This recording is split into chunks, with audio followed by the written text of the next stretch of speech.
Mga kwento ni Felmo.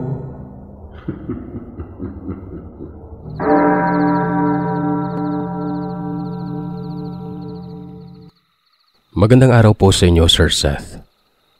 Ako po si Abby. Isa akong katutubong Aita na naninirahan dito sa Porac, Pampanga. Kumakailan lang, nalaman ko itong channel nyo. Aksidente ko lamang napakinggan ang kwento nyong nang minsang ibahagi ng kaklase ko sa kanyang Facebook ang link ng isa sa mga kwento sa channel nyo. Nang malaman ko na maaaring magpadala sa inyo ng mga true stories ay naisip ko na isulat itong kwentong na ikwento lang din sa akin ng lolo ko nung nabubuhay pa siya. Karanasan umano nila ito ng ilan sa mga katribo namin. Tungkol ito sa tinderang walang anino na madalas magbenta sa lugar namin. Kung hindi ako nagkakamali, ay nangyari ito noong dekada 50. Binatilyo pa lamang noon ng lolo ko na si Lolo Kaloy at ang kapatid nitong si Lolo Boy. Pareho silang nakatira noon ng tiyuhin at tiyahin nila na kung tawagin nila ay Bapang Damon at Darang Pisi. Ang salitang Bapa at Dara ay salita naming mga Kapampangan na nangangahulugang tiyo at tiya. Noong mga panahon na yon, bihira lamang kung makapunta sa bayan sina Lolo. Madalas ay umaasa lamang sila sa mga gulay at prutas na inaani nilang pananim sa lugar namin dito sa bundok. Hindi rin sila nakakabili ng karne sa patag o bayan dahil pahirapan talaga sa pagbaba ng bundok nun. Idagdag pa na malayo sa amin ang bayan, kaya naman kinakailangan pang maglakad ng ilang kilometro para lamang makarating doon. Maswerte ka na lang kung may kalabaw kang masasakyan papunta ron. Isang araw, nagulat na lamang sila nang makita nilang may itinatayong kubo doon sa bakanting lote na hindi gaanong kalayuan sa tinitirhan nila. Ilang araw lamang umano ang itinagal ng pagpapatayo ng bahay na yon na gawa lamang sa sawali yung dingding. Nang lumipat doon ang may-ari ng bahay, ay mas lalo silang nagulat dahil hindi ito Aita na katulad namin. Doon kasi sa lugar namin, Sir Seth, puro kami mga katutubong Aita kaya naman nagtataka kami kung bakit dito sa lugar namin sa itaas ng bundok, piniling manirahan ng babaeng yon. Sa tansya umano ni Lolo noon ay nasa edad mahigit 40 raw yon. Mistisa, payat ang pangangatawan at medyo may katangkaran. Meron itong 2 anak na binata na hindi nalalayo ang edad kina Lolo. Makalipas lamang ang ilang araw na paglipat nito roon ay nagpunta na umano ito sa bahay-bahay upang maglako ng mga paninda nito na bihira lamang makain ng mga taga ron. Ilan na rito ang mga tusino, longganisa at mga pinatuyong karne na hindi nila alam kung anong klaseng karne yon. Basta, hindi umano ito tulad ng mga pangkaraniwang karne ng hayop na madalas nating katayin. Nagpakilala umano ang aling yon sa pangalang Inday Linlin. Base umano sa pananalita nito, ay halatang hindi ito taga Pampanga. Bukod kasi sa hindi ito marunong magsalita ng Pampango ay madiin din ang salita nito. Nang tanungin umano ni Darang Pisi kung taga saan ito ay hindi nito sinabi ang eksaktong lugar. Basta ang sabi lamang niya ay taga Visayas siya. Hindi na umano sila nagtanong noon dahil baka isipin pa nito na inuusisan nila yung personal na buhay niya. Naging mabenta ang paninda ni Inday dahil nga madalang lang ang may nagtitinda ng mga ganong pang-ulam, lalo pat napakalayo nga ng bayan. Maliban na nga lang kung ikaw mismo ang gagawa ng mga yon tulad ng ginagawa ni Inday. Homemade kumbaga.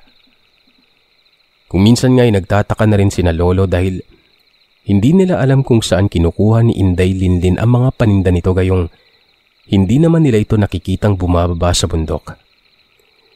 Ibig sabihin, hindi siya namimili ng mga karne sa bayan. Inisip na lamang nila noon na baka yung mga anak nito yung inuutusan niyang mamimili sa palengke. Halos araw-araw, napapaubos niyang kanyang paninda. Kapag daw kasi walang pera yung taong binebentahan niya ay tumatanggap din siya ng mga gulay, prutas o bigas bilang kapalit ng kanyang paninda. Nagpapautang din siya ng mga yon kapag walang-wala talaga yung mga katutubong ino-offeran niya. Sa katunayan ay naging kaibigan pa nga raw ni na Lolo yung dalawa nitong anak na lalaki. Naging barkada at kasama nila ang mga yon, ngunit sa tuwing umaga o hapon lamang sila lumalabas sa bahay. Dahil madali umano silang masilaw sa liwanag ang mga mata nila. Mabilis din mamula ang mga balat nila kapag naaarawan sila kahit pa ilang minuto lamang ang itinatagal nila sa labas. Isang araw, naisipan umano ni Lolo Boy na pumunta sa bahay ni na Inday para puntahan yung dalawa nitong anak. Nais umano ni na Lolo noon na yayain sila na maligo at magpiknik sa ilog. Pagkarating niya sa bahay ng mga yon, ay may naamoy siyang mabahong amoy na tila ba nabubulok na karne. Hindi pa umano siya nakakalapit sa bahay ay sinalubong na siya ni Inday. Magtatanghali na noon kaya naman balot na balot itong si Inday. Kaagad siya nitong tinanong kung bakit napunta siya sa bahay nila. Kaagad naman sinabi ni Lolo Boy ang pakay niya. Kumbaga, ipinagpaalam niya yung dalawa nitong anak. Nagulat pa siya nang biglang magtaas ng boses ang kausap. Medyo nanlisik din yung mga mata nito. Sabay sabing hindi umano pwedeng lumabas ang mga anak niya. Gawa ng mainit. Kung gusto raw nila itong yayain ay sa ibang araw na lamang o di kay kapag hapon na at lubog na ang araw. Matapos sabihin yun ni Aling Inday ay tumalikod na ito at naglakad pabalik sa bahay. Habang naglalakad dumano ito papalayo sa kanya, ay doon na niya napansin na wala itong anino. Napayuko pa raw noon si Lolo para tingnan yung kanyang mismong anino. Kita naman yung anino niya pati na rin yung anino ng mga puno at iba pang bagay na nasa paligid nila. Muli niyang ibinalik ang paningin kay Aling Inday. Napailing na lamang siya nang makitang wala talaga itong anino, Sir Seth. Kahit sa ang anggulo niya umano ito tingnan, sadyang wala talaga. Habang papauwi umano si Lolo noon ay sadyang gumugulo sa isip niya si Aling Inday. Una, yung naging kakaibang reaksyon nito ng oras na yon. Pangalawa, iniisip niya kung bakit bawal na bawal maarawan ang pamilyang yon. At ang panghuli, kung paanong nangyaring wala itong anino. Hindi umano akalain ni Lolo Boy na may tao palang walang anino. Ng mga panahong yon, wala naman itong idea tungkol sa mga aswang eh.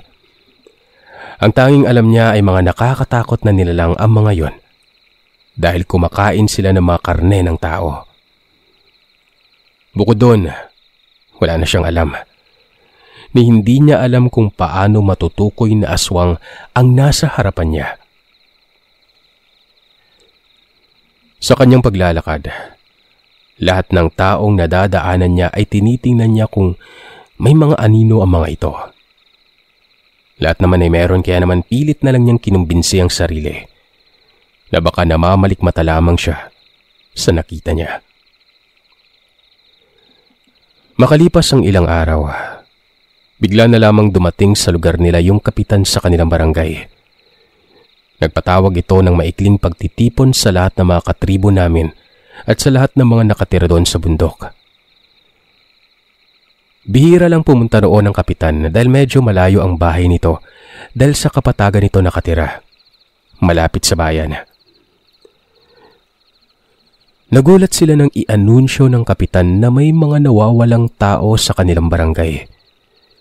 Karamihan ay mga bata umano na nasa edad 7 hanggang 12. Ayon sa kanya, ay may iilang residente sa kanilang barangay ang nag-ulat na may nakita silang pagala-galang aswang na madalas sumalakay tuwing kabilugan ng buwan. May isang araw na nakasaksi ng pagpapalit anyo ng mga yon. Madilim umano ang lugar at nakatalikod yung aswang nang magpalit ito ng anyo. Kaya naman hindi sila nito namukhaan. Basta ang nakita niya ay naging ibong mandaragit ng mga yon.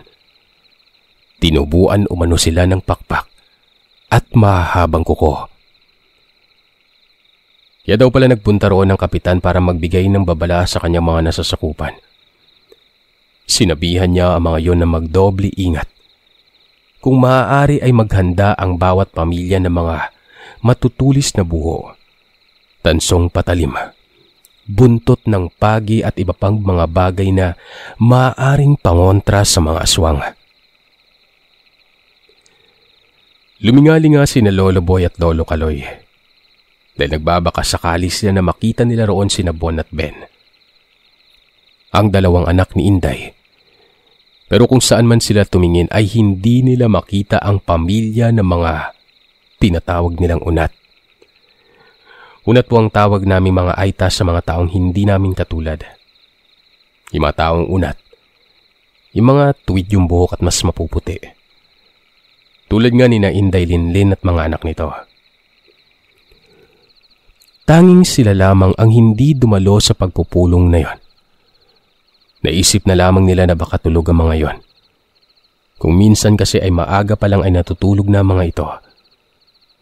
Ginagawa kasi nilang umaga ang gabi at ang gabi ay siyang kanilang umaga.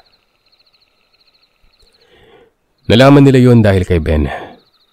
Ito mismo ang nagsabi sa kanila na hindi sila halos natutulog tuwing gabi dahil abala sila sa pagkuha at pagkatay ng mga karne. Nakakailanganin nila sa paninda ng kanilang nanay. Nang makauwi na sila sa kanilang bahay ay saka naman nila narinig ang boses ni Aling Inday.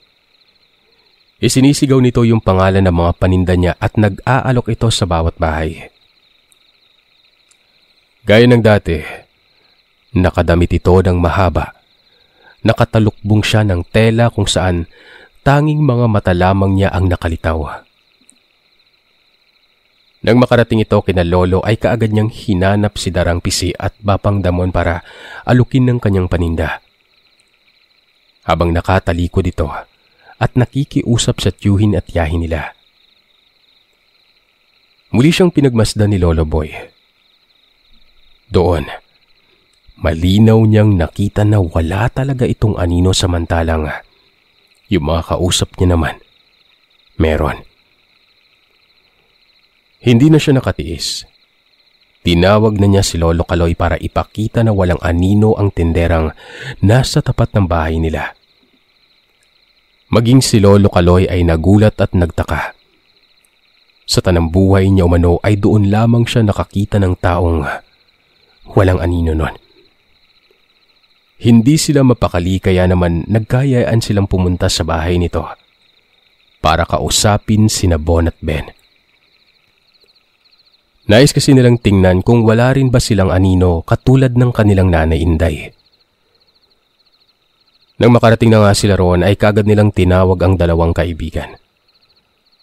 Kaagad din namang lumabas sa bahay ang magkapatid na parehong nakatalukbong ng tuwalya. Kunwari ay kinumusta nila ang mga yon pero pareho silang nakatingin sa ibaba. Noon din ay nakumpirma nila na pareho ring mga walang anino sina Bon at Ben. Matapos ang kamustahan ay kaagad na rin nagpaalam paalis sina Lolo. Yun ay dahil hindi nila matagalan yung mabahong amoy na nanggagaling mismo sa bahay ng mga yon. Ganon na ganon din yung amoy na naaamoy noon ni Lolo Boy nang magpunta siya sa malapit sa bahay na yon. Magkahalong lansa at amoy ng patay na daga. Ganun na ganun umano ang amoy, Sir Seth. Nang makauwi sina Lolo sa bahay nila ay kaagad nilang sinabihan ng kanilang tiyo at tiya tungkol sa kakaibang bagay na kanilang nasaksihan. Bagay na ikinagulat naman ng dalawa. Kinabukasan, nang muling magtinda si Aling Inday sa kanilang bahay ay napatotohanan nga ni Bapang Damon at Darang Pisi ang sinabi ni Lolo. Nagkatinginan pa silang dalawa noon pagkatapos ay sabay nilang nasabi na hindi umano pangkaraniwang tao ang manlalakong yon. Pati na rin ang mga anak nito. Kung hindi raw sila nagkakamali, ay may lahing aswang ang mga yon. Para makasiguro sa kanilang hinala, ay palihim nilang minanmanan ng tinderang hindi umano'y walang anino. Sa tagal na nitong nagtitinda sa kanila, ay doon pa lamang nila napansin na wala itong anino.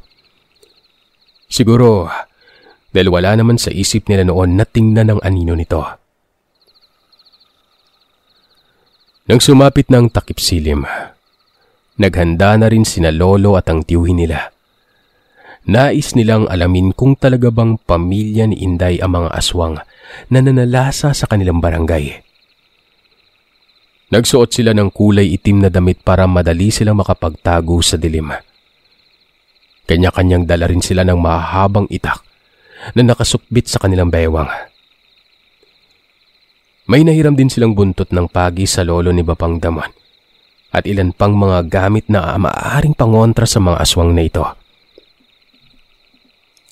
Nang tuluyan ng dumilim ang paligid, ay maingat na nilang tinungo ang bahay ng tendera. Nagtago sila sa pinakamalapit na puno sa bahay na yon. Umakyat sila ron, tahimik na nagmasid. Mga pasado 8:00 daw ng gabi nang makita nilang lumabas sa bahay ang magkapatid na yon. Lumingalinga muna ang mga yon sa paligid bago nagtungo sa gawing damuhan. Ang mga susunod na nangyari ay labis na ikinagulat ni na Lolo. Kitang-kita nila ang unti-unting pagpapalit anyo ni na Bon at Ben. Kung paanong sumulpot ang dalawang naglalakihang pakpak sa kanilang likuran at ang maitim at makintab na balahibong katulad ng sa uwak. Nagmistulang dambuhalang ibon sila na may malalaki at mahahabang tuka. Nang lumipad ang mga ito ay naging mas kapansin-pansin ang malapad at malaki nilang talampakan kung saan humaba rin ang daliri nila sa paa at nagmistulang malalaking daliri sa kamay ang mga paa ng mga ito na siyang ginagamit nilang pandagit sa kanilang mga biktima. Nang tuluyan ng makalayo ang mga ibong mandaragit, ay bumaba na sa puno sina Lolo. Dahan-dahan nilang nilapitan ang bahay ni na Inday. Pumwesto sila sa bandang likuran kung saan yung kusina. Dahil gawa lang sa mata-matang kawayan ng dingding ay madali silang nakagawa ng butas na kasinlaki ng barya na siyang pinagsilipan nila sa mga nangyayari sa loob nun. Si Bapang Damon ang unang sumilip doon, kung saan siya rin ang unang nagimbal sa mga nakita sa loob. Si Aling Inday ay abala sa paggiling ng karne na siyang marahil gagawin nitong longganisa. Pero hindi pang karaniwang karne ang ginigiling nito, kundi karne ng tao. Hawak-hawak nito ang matabang binti ng bata na siyang kinukuhanan niya ng laman at inilalagay sa kanyang gilingang gawa sa bakal. Sa paligid ng kusina ay may mga nakakalat na laman loob. Na mga oras na umaalingasaw sa paligid ang amoy ng sariwang dugo. Tila nakaramdam umano ng panginginig ng tuhod si Bapang Damon. Pakiramdam niya ay bigla siyang nanghina dahil sa gulat na may kahalong takot na nararamdaman niya nun. Nang sinalolo ng sumilip ng butas, labis din silang nagulat at natakot. Saglit pa umano silang hindi nakagalaw noon dahil hindi sila halos makapaniwala sa mga bagay na nasaksihan nila. Nakita pa umano nila na kinamay-kamay pa ni Aling Inday yung karne ng tao na lumalabas mula sa gilingan. Ni hindi umano niya ito hinugasan. Bagkos ay tinimplahan na niya ito ng mga pampalasa. Matapos nun, inilagay niya ito sa balat ng pinatuyong bituka ng tao. Tinali-talian katulad ng isang longganisa. Humiwa ito ng manipis na bahagi na marahil ay gagamitin niya sa paggawa ng tosino. Yung tapang at lakas ng loob na baon nila nang magpunta sila ron ay naglaho sa isang iglap. Imbis na sugurin umano nila yung aswang ay natagpuan na lamang nila ang kanilang mga sarili na tumatakbo na papalayo sa bahay ni Inday. Nawala na sa isip nila ang dala nilang mga tabak at mga pangontra. Tila na blanko na umano sila noon. At ang tanging nasa isip nila ay kung paano makakauwi ng mabilis sa bahay. Laking pasasalamat nila nang nakauwi sila ng ligtas. Kagad silang sinalubong ni Darang Pisi. Nagtanong ito tungkol sa lakad nila. Halos mautal-utal pa raw sila habang ikinikwento nila ang tungkol sa kanilang nakita. Hindi umano makapaniwala si Darang Pisi na lahat pala ng paninda nito ay karne ng tao. Ang ibig sabihin, halos lahat sila na bumibili rito ay nakakain na rin ng karne ng tao. Kinabukasan ay minabuti nilang sadyain ang bahay ng kapitan. Sinabi nila ang lahat ng kanilang nakita. Hindi naman ito nagdalawang isip na punta ng bahay na Inday. Nagsama pa siya ng mga tanod noon. Pero nang makarating sila sa bahay ay wala na roon ng mag-anak. Na tila ba natunugan nila na papunta sa kanila ang mga kinauukulan. Tanging ang gilingan lamang na nababahiran ng mga natuyong dugo at ang ilang pirasong parte ng katawan ng tao ang nakita nila ron. Kailanman ay hindi na nila muling nakita sina Inday at mga anak nito.